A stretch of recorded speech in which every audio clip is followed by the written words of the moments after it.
Welcome to Shri news బులెటిన్ల ముందుగా headlines. సాంప్రదాయ రీతిలో ఆషాఢ బోనాల వేడుకలు.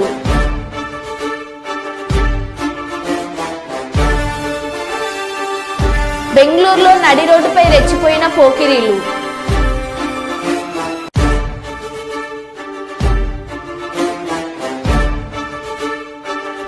నారా భువనేశ్వరి కుప్పం పర్యటనలో 3వ రోజు.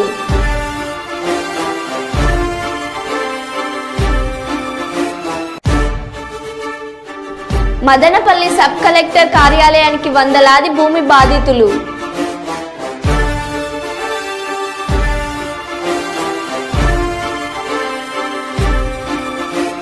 నల్లమల్లలో ఆదివాసీలను బలవంతంగా తరలించవద్దు, శాసన మండలిలో గోరేటి వెంకన్న.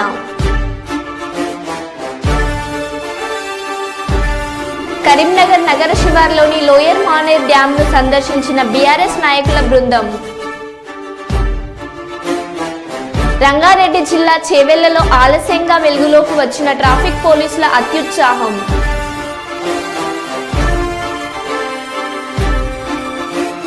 ఇక వివరాల్లోకి వెళ్తే, మేడిగడ్డ పర్యటనకు వెళ్తున్న బీఆర్ఎస్ ఎమ్మెల్యేలు ఎమ్మెల్సీలు మార్గం మధ్యలో కాళేశ్వరంలోని ముక్తేశ్వర స్వామిని దర్శించుకున్నారు. ముక్తేశ్వర స్వామి దేవస్థానంలో భారత రాష్ట్ర సమితి వర్కింగ్ ప్రెసిడెంట్ కేటీఆర్ సహా ఎమ్మెల్యేలు ఎమ్మెల్సీలంతా ప్రత్యేక పూజలు చేశారు. బీఆర్ఎస్ నాయకుల బృందానికి ఆలయ అర్చకులు నిర్వాహకులు ఘనస్వాగతం పలికారు. హారతి కార్యక్రమం నిర్వహించి స్వామివారి ఆశీస్సులు అందించారు. కాళేశ్వర ముక్తేశ్వర స్వామి ప్రశస్త్యాన్ని బీఆర్ఎస్ నాయకుల బృందానికి అర్చకులు వివరించారు. రాష్ట్రం చల్లగా ఉండాలని, అందరూ బాగుండాలని స్వామివారిని కోరుకున్నట్లు బీఆర్ఎస్ నేతలు తెలిపారు.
नमस्करोमि बोलो कालेश्वर मुक्तेश्वर भगवान की जय।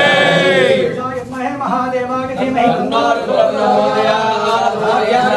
कन्याकुमार धीमहि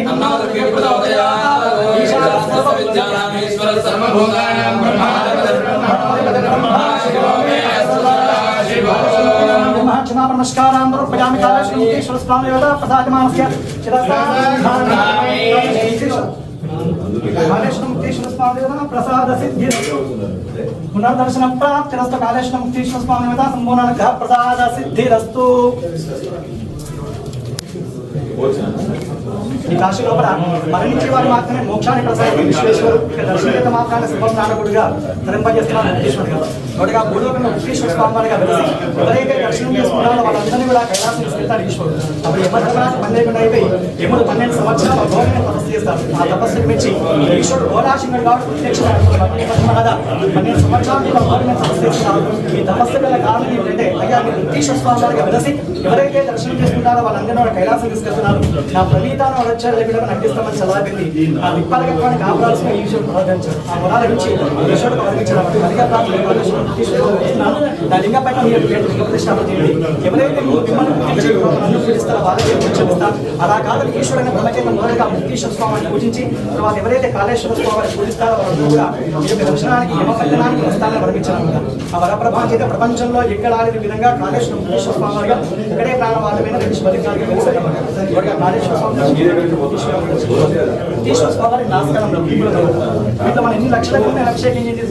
జయశంకర్ భూపాలపల్లి జిల్లా మేడిగడ్డ ప్రాజెక్టును సందర్శించిన working president KT Rama Rao, BRS బృందం, ఎమ్మెల్యే ఎమ్మెల్సీ నాయకులు.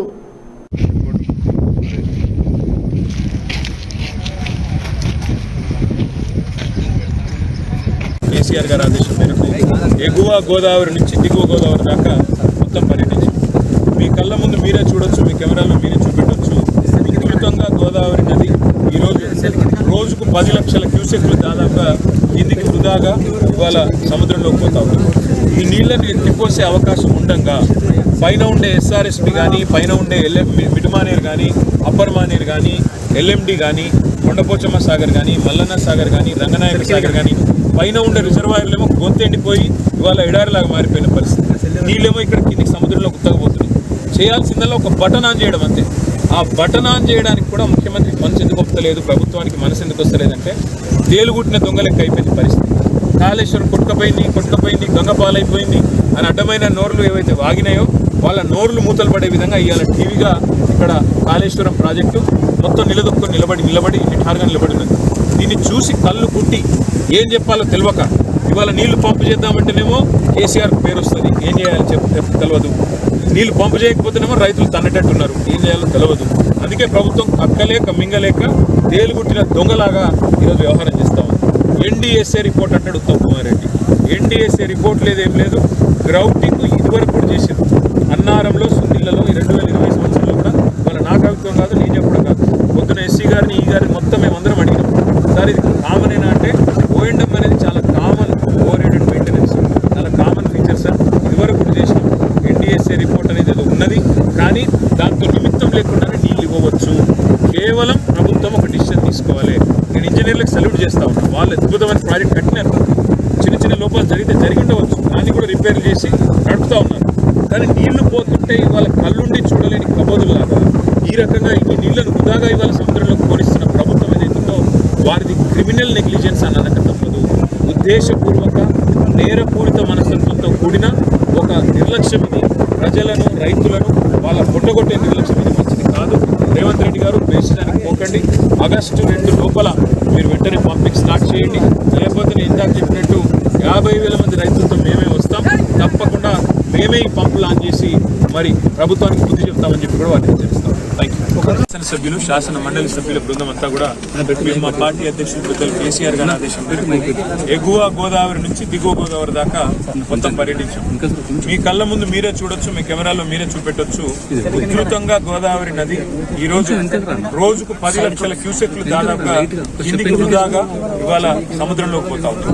ఈ నీళ్లను ఎత్తిపోసే అవకాశం ఉండగా పైన ఉండే ఎస్ఆర్ఎస్పి కానీ, పైన ఉండే మిడ్మానేర్ కానీ, అప్పర్ మానేర్ కానీ, ఎల్ఎండి కానీ, కొండపోచమ్మ సాగర్ కానీ, మల్లన్న సాగర్ కానీ, రంగనాయక సాగర్ కానీ పైన ఉండే రిజర్వాయర్లేమో గొంతెండిపోయి ఇవాళ ఎడారిలాగా మారిపోయిన పరిస్థితి. నీళ్ళేమో ఇక్కడ కిందికి సముద్రంలో గుత్తకపోతున్నాయి. చేయాల్సిందల్లా ఒక బటన్ ఆన్ చేయడం అంతే. ఆ బటన్ ఆన్ చేయడానికి కూడా ముఖ్యమంత్రికి మనసు ఎందుకు వస్తలేదు, ప్రభుత్వానికి మనసు ఎందుకు వస్తలేదంటే తేలుగుట్టిన దొంగలెక్క అయిపోయింది పరిస్థితి. కాళేశ్వరం కొట్టుకపోయింది, గంగపాలైపోయింది అని అడ్డమైన నోర్లు ఏవైతే వాగినాయో వాళ్ళ నోర్లు మూతలు పడే విధంగా ఇవాళ టీవీగా ఇక్కడ కాళేశ్వరం ప్రాజెక్టు మొత్తం నిలదొక్కుని నిలబడి నిఠారుగా నిలబడింది. దీన్ని చూసి కళ్ళు కుట్టి ఏం చెప్పాలో తెలియక ఇవాళ నీళ్లు పంపు చేద్దామంటేనేమో కేసీఆర్ పేరు వస్తుంది, ఏం చేయాలో తెలియదు. నీళ్లు పంపు చేయకపోతేనేమో రైతులు తన్నట్టున్నారు, ఏం చేయాలో తెలియదు. అందుకే ప్రభుత్వం కక్కలేక మింగలేక తేలుగుట్టిన దొంగలాగా ఈరోజు వ్యవహారం చేస్తా ఉంది. ఎన్డీఎస్ఏ రిపోర్ట్ అంటాడు ఉత్తమ్ కుమార్ రెడ్డి. ఎన్డీఎస్ఏ రిపోర్ట్ లేదేం లేదు. గ్రౌటింగ్ ఇదివరకు కూడా చేసింది. అన్నారంలో, సుందిళ్లలో 2020 సంవత్సరంలో కూడా వాళ్ళ నా కవిత్వం కాదు, నేను చెప్పడం కాదు. పొద్దున ఎస్సీ గారిని, ఈ గారిని మొత్తం మేమందరం అడిగినాం. సార్ ఇది కామన్ అయినా అంటే ఓఎండం అనేది చాలా కామన్, ఓవర్ హెడ్ మెయింటెనెన్స్ చాలా కామన్ ఫీచర్ సార్. ఇదివరకు కూడా చేసినాం. ఎన్డీఎస్ఏ రిపోర్ట్ అనేది ఏదో ఉన్నది, కానీ దాంతో నిమిత్తం లేకుండానే నీళ్ళు ఇవ్వవచ్చు. కేవలం ప్రభుత్వం ఒక డిసిషన్ తీసుకోవాలి. నేను ఇంజనీర్లకు సల్యూట్ చేస్తా ఉన్నా. వాళ్ళు అద్భుతమైన ప్రాజెక్ట్ కట్టినారు. చిన్న లోపాలు జరిగి ఉండవచ్చు, దాన్ని కూడా రిపేర్ చేసి నడుపుతా ఉన్నారు. కానీ నీళ్లు పోతుంటే ఇవాళ కళ్ళుండి చూడలేని కబోదుల్లాగా ఈ రకంగా ఇన్ని నీళ్లను వృధాగా ఇవాళ సముద్రంలోకి పోనిస్తున్న ప్రభుత్వం ఏదైతుందో వారిది క్రిమినల్ నెగ్లిజెన్స్ అని అనక తప్పదు. ఉద్దేశపూర్వక నేరపూరిత మనస్తత్వంతో కూడిన ఒక నిర్లక్ష్యం ఇది. ప్రజలను, రైతులను వాళ్ళ ముట్టగొట్టే నిర్లక్ష్యం ఇది మంచిది కాదు. రేవంత్ రెడ్డి గారు దేశానికి పోకండి. ఆగస్టు 2 లోపల మీరు వెంటనే పంపింగ్ స్టార్ట్ చేయండి. లేకపోతే నేను ఇందాక చెప్పినట్టు 50,000 మంది రైతులతో మేమే వస్తాం. తప్పకుండా మేమే ఈ పంపులు ఆన్ చేసి మరి ప్రభుత్వానికి బుద్ధి చెప్తామని చెప్పి కూడా వారిని హెచ్చరిస్తాం. Thank you. వరంగల్ జిల్లాలో తెరపైకి మళ్లీ కాంగ్రెస్ నాయకుడు నవీన్ రాజ్ లవ్ స్టోరీ. కలిసుంటారని హామీ ఇచ్చి మళ్లీ మొహం చాటేసిన కాంగ్రెస్ నాయకుడు నవీన్ రాజ్. బాధిత మహిళ మీడియా సమావేశం. న్యాయం చేస్తానని స్పష్టమైన హామీ ఇచ్చిన మంత్రి కొండ సురేఖ ఇప్పుడు పట్టించుకుంటూ లేదంటూ బాధిత మహిళ ఆరోపణ. తనకు న్యాయం చేయాలంటూ కాంగ్రెస్ ప్రభుత్వాన్ని విన్నపం.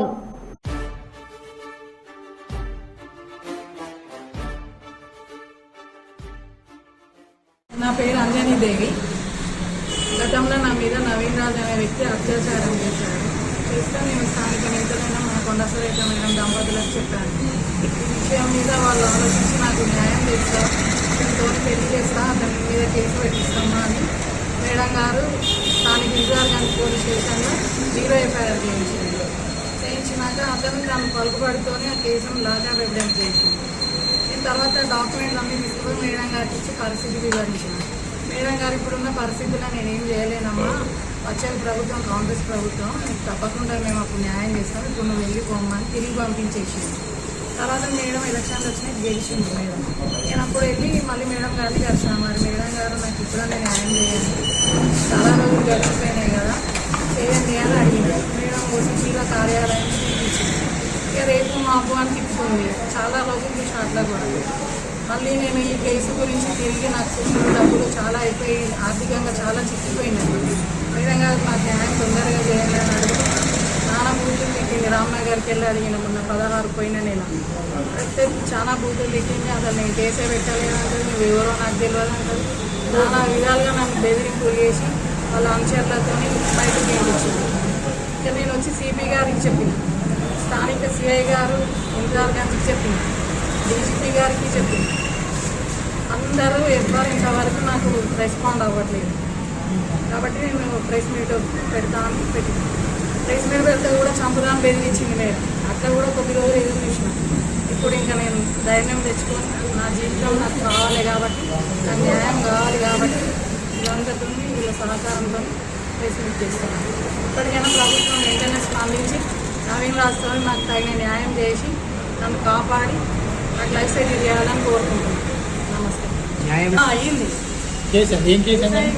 అత్యాచారం కేసు అయింది. అదైనలాగా ఎవిడెన్స్ చేసింది పోలీసులు అందరినీ. అది క్లోజ్ అయిపోయింది. అయితే మేడం రీఓపెన్ చేసి మళ్ళీ నాకు న్యాయం చేస్తాను. డాక్యుమెంట్లు అన్ని మేడం దగ్గరనే ఉన్నాయి కదా. ఇప్పుడు మేడం నాకు రీఓపెన్ చేసి న్యాయం చేయాలి. అతనితో నాకు లైఫ్ సెటిల్ చేస్తా అన్నారండి. పెళ్లి చేస్తా అన్నారు. అన్ని ఎవిడెన్స్ అన్నీ ఉన్నాయి. పెళ్లి చేస్తా అంటేనే నేను కేసు కొట్టుకున్నా. ఉట్టిగా నేను కొట్టుకున్నాను. దగ్గర పెట్టుకుంటా అన్నారు. ఇంతకుముందు ఏం హామీ ఇచ్చింది, ముందు కలిసినప్పుడు ఏం హామీ ఇచ్చింది? పెళ్లి చేస్తానని ఇప్పుడు అసలు నువ్వు ఎవరో తెలియదంటది, నేనే కేసు పెట్టలేదంటది. అసలు గుండాకి చచ్చిపోతాడు.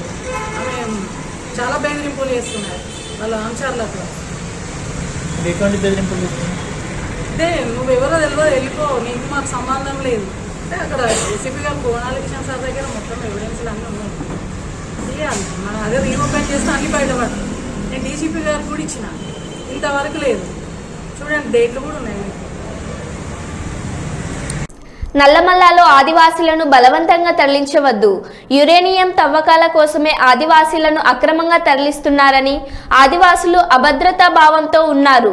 ఆదివాసులు పర్యావరణాన్ని కాపాడుతూ ఉంటారు. బయట బతికే పరిస్థితి ఆదివాసులకు లేదు. కావున వాళ్లను బలవంతంగా తరలించవద్దని విజ్ఞప్తి చేశారు శాసన మండలిలో గోరెటి వెంకన్న. అటవీ ప్రాంతంలో ఉన్న చెంచులను తరలింపు బలవంతాన కూడా జరుగుతున్నది, లేకుంటే వాళ్ళ ఇష్టాపూర్తి జరుగుతున్నది. ఒక చర్చ అభద్రతకు గురి అవుతున్నారు.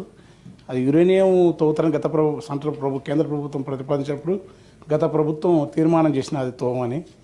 మళ్ళీ ఇప్పటికి వాళ్ళ నివాస ప్రాంతాల నుంచి వేల సంవత్సరాలుగా ఆదివాసులు అక్కడ ఉండి అడవిని రక్షించుకోవడం కాకుండా ప్రకృతి పర్యావరణాన్ని, పరిమితత్వాన్ని, ప్రశాంతతను, సహజత్వాన్ని, ఈ దేశ పునాది ఆత్మ ప్రపంచానికి గాంధీ చెప్పిన ఈ 3 సూత్రాలు ఎత్తిన వాతావరణాన్ని, పర్యావరణాన్ని కాపాడే అడవులు ఉండకుండా, తర్వాత దక్షిణ కాశీగా పేరుపడే శ్రీశైలం లాంటి క్షేత్రాన్ని రాదారిన ఆ ప్రాంతంలో యురేనియం తవ్వకాలకు మళ్ళీ ఏదో ప్రయత్నం చేస్తున్నాయని చెంచులు, అక్కడి ఉద్యమ సంస్థలు కొంత చర్చకు తీసుకొస్తూ ఉన్నాయి. అభద్రతకు గురవుతున్నారు. ఆ తరలింపు ఉంటే ప్రభుత్వం మీ ద్వారా అలాంటివి సరైనది కాదు. వాళ్ళని అక్కడ బలవంతాన ఎవరైనా వచ్చి ఆధునిక సమాజంలో ఉంటుంటే వాళ్ళని అవకాశాలు ఇవ్వటం మంచిదే, వాళ్ళు మారుతుంటే. కానీ వాళ్ళు అక్కడ తమ జీవితాన్ని తామున్న ప్రాంతంలో తమకక్కడ వస్తువులు మెరుగుపరిచి, తమకక్కడ నివాసస్థలం ఇచ్చి, తమకు అనుగుణమైన ఆ పోడు వ్యవసాయంలోని మెరుగైన పత్తులు ఇవ్వాలి. కానీ పూర్తిగా తరలించి తీసుకొచ్చి ఆ కొల్లాపూర్ లాంటి ప్రాంతంలోకి బలంతాన్ని ఇస్తే చెంచు యువతులకు వాళ్ళకు రావాల్సిన భూమి ఇవ్వకపోతే కవులకు తీసుకుంటే రకరకాల విధించి జరిగిన ఘటన మీకు తెలుసు. వాటి వివరాలు ప్రపంచానికి సభ్య సమాజమే తలజింతుకునేంత క్రూరంగా, ఎంత క్రూరత్వం అంటే అంత అమానసిత్వం ఈ ప్రపంచంలో ఎవరి పట్టుదలలేదు. దానికి నాగరిక సమాజంతో తరలించుకోవాల్సిన పరిస్థితి. అందుకని చెంచులను బలవంతం తరలించొద్దు. ఒకటి, యురేనియం ఏదైతుందో ఆ తవ్వకాలు ప్రపంచ దేశాలను నిషేధిస్తే ఆ తవ్వే పద్ధతిని రెండు తర్వాత ఒకటి అంత ఒక బాధ్యతను ఒకటే కనుక దాని చుట్టే ఈ ఫార్మా కంపెనీల పొల్యూషన్ కూడా ఖచ్చితంగా అది ఆయా దేశాలు వద్దంటే అమెరికా, బ్రిటన్, ఇతర దేశాలు వద్దంటే మన దగ్గర నుంచి చేసే ప్రయత్నాలకు వాటిని ఆరోగ్య పాటించే పద్ధతులు అంటే ఒక దాంట్లో పర్యావరణ రిలేటెడ్గా మాట్లాడుతున్నా. కనుక దీన్ని మీ ద్వారా ప్రభుత్వం దృష్టి ఇచ్చి చెంచులను భగ్నం చేయొద్దు. వాళ్ళు ఉండే ప్రాంతంలో నుండి వచ్చే ప్రయత్నం ఈ ప్రభుత్వం చేస్తుంది. ఎందుకంటే గాంధీ మహాత్ముని యొక్క సూత్రం అది. ఏసీబీకి చిక్కిన పాల్వంచ టౌన్ ఎస్ఐ పానాల రాము. ఓ కేసు విషయంలో శ్రావణి అనే మహిళ నుండి 20,000 లంచం డిమాండ్ చేసిన ఎస్ఐ బి రాము. కేసు వాదిస్తున్న లాయర్ లక్ష్మారెడ్డి ఏసీబీకి ఫిర్యాదు చేయడంతో రంగంలోకి దిగిన ఏసీబీ తన ఇంటి వద్ద 20,000 లంచం తీసుకుంటుండగా రెడ్ హ్యాండెడ్గా పట్టుకున్న ఏసీబీ అధికారులు.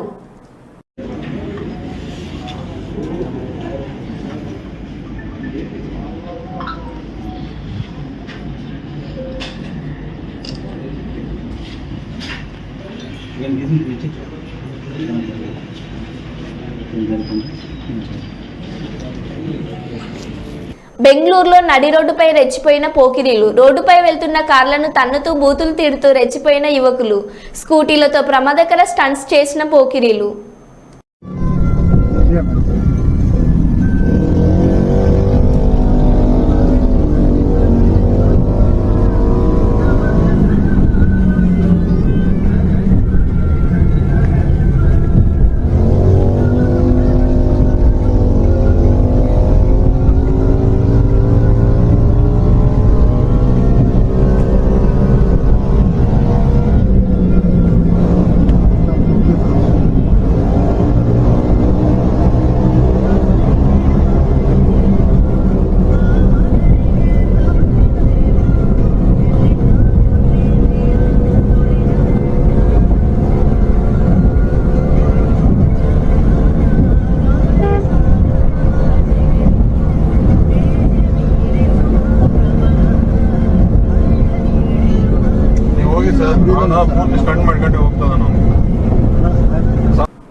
చేవెళ్ల మండల కేంద్రంలోని గవర్నమెంట్ కాలేజ్ దగ్గరలో శంకర్పల్లికి వెళ్లే రోడ్డులో ట్రాఫిక్ పోలీసులు డ్రంక్ అండ్ డ్రైవ్ నిర్వహించారు.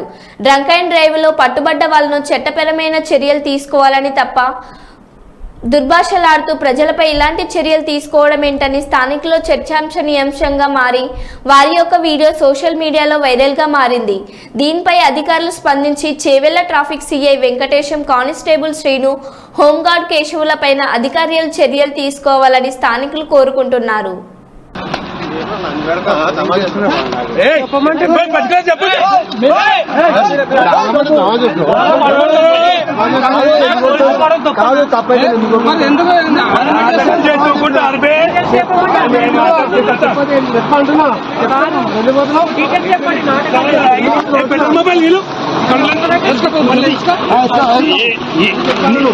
నీకే తోయలేదు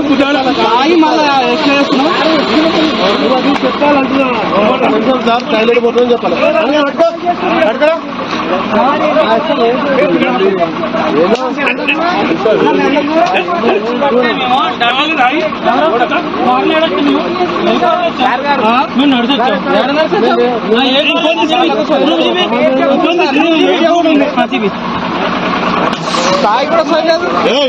ఉద్యోగాలు కొడుక అందరూ తాగినారు కొడుకు అందరికీ ఎలా తప్పే మళ్ళీ పోతాం సార్. తీసుకోపోతావు అదే దొరకపో మారదామా? ఏం మాట్లాడతావు? ఏమంటున్నారా నువ్వు? తప్పు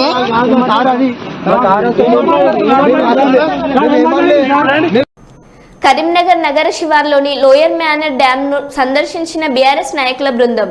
నీళ్లు వృధా పోకుండా వెంటనే రిజర్వాయర్లో నింపి పెట్టండి కేటీఆర్.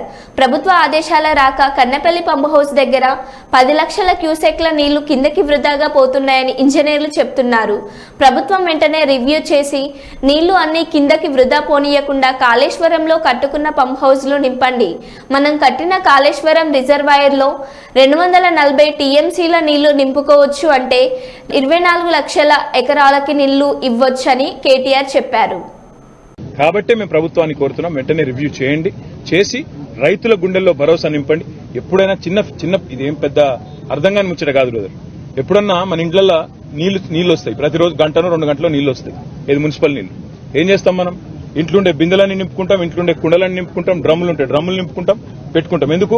వచ్చేది గంటనో 2 గంటలో కాబట్టి దెబ్బన నింపుకొని పెట్టుకుంటాం. మేము చెప్పేది కూడా కదే.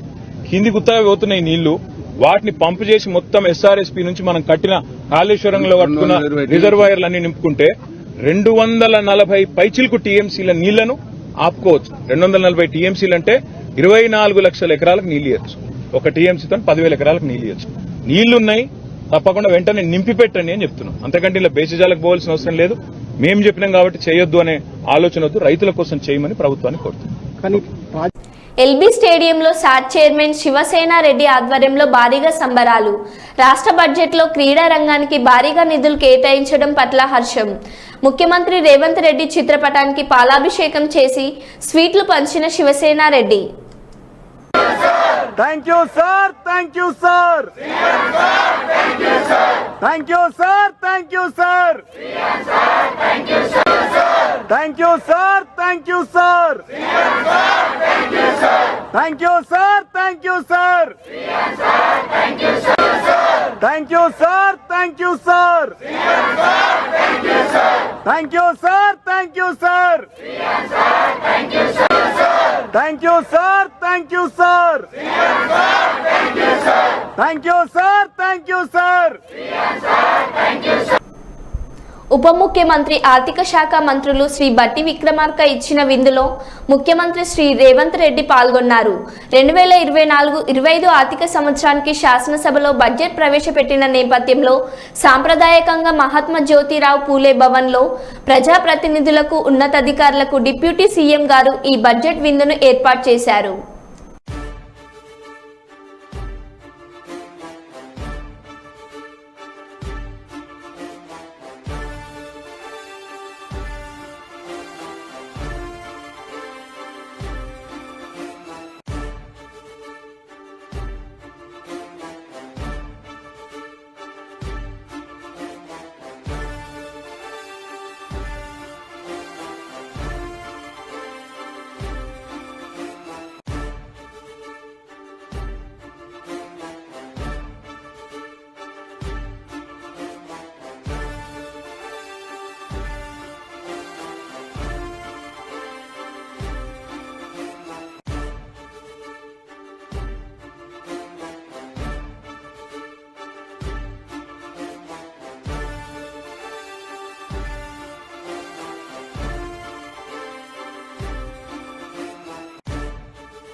మేడిగడ్డ పర్యటనలో భాగంగా రామగుండంకి విచ్చేస్తున్న సందర్భంగా బసంత నగర్ వద్ద కేటీ రామన్నకి ఘన స్వాగతం పలికిన బీఆర్ఎస్ నాయకులు, కార్మిక సంఘాల నేతల కౌశిక హరి, ఇంకా ఈ కార్యక్రమంలో కార్పొరేటర్ కౌశిక లత, గాదం విజయనందు, జనరల్ సెక్రటరీ మాదా శ్రీనివాస్, లోతటి శంకర్ గౌడ్, బీఆర్ఎస్ సీనియర్ నాయకులు, కార్యకర్తలు, అభిమానులు అధిక సంఖ్యలో పాల్గొనడం జరిగినది.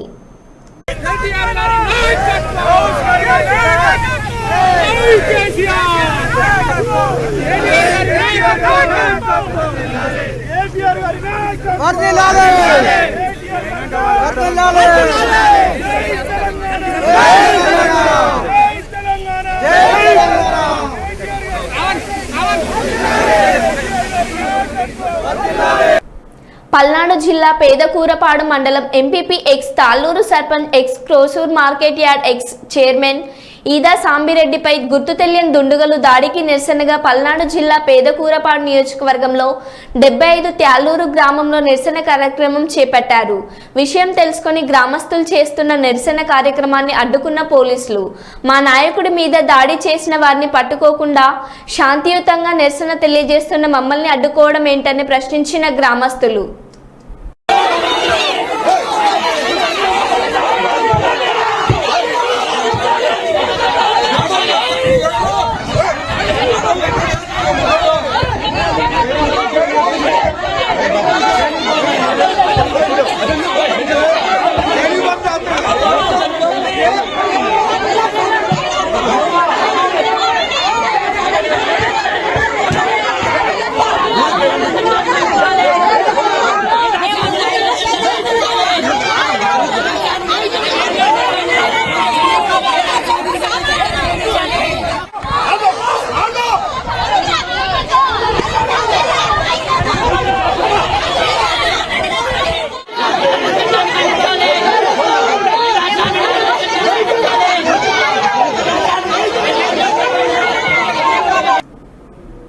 మరో బులెటిన్లో మళ్ళీ కలుద్దాం. Stay tune.